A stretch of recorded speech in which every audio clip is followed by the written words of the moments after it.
I've been thinking a lot about this pretty frightening story in Luke chapter 8 about the demon-possessed man. And for me personally, I think it's helpful to think of two different people. One, what if I had been in the crowd, part of the townspeople or countryside that returned to the shoreline of the Sea of Galilee to find the man who had been living in the graveyard.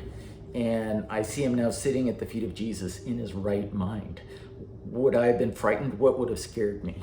I think, one, just seeing the carcasses of 2,000 pigs would testify to the amount of evil that had been overcome by Jesus and in that man. That would have been awfully frightening. I think, too, if I'm honest, the economic impact of saving one man. I mean, the pigs were being raised for the consumption of man, for the profit of man, and certainly this one man was saved because the demons left him and they were put into the pigs, and demons do what demons do, and they destroyed the pigs. But what does that mean to me?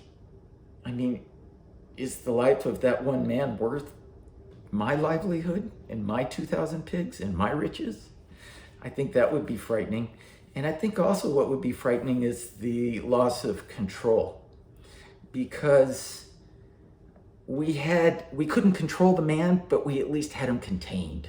We had him in the graveyard where he couldn't bother anybody. He was out of sight and out of mind. And if I'm honest, I don't like to think about demons and evil, even though Paul tells us to be wary of Satan and his schemes and principalities and all that, the rulers of this world. The other perspective I think that's helpful is to actually think about the rescued man. They were so frightened they asked Jesus to leave, and the man wanted to go with him. I'm sure he didn't want to be left alone. And Jesus encourages him. He says, no, don't go with me. I want you to go back to your home, back to your family, and back to your neighborhood, and tell everybody all the good that God has done for you. That speaks to me. My evangelism starts at home and in my neighborhood, just telling everybody all the good that God has done for me.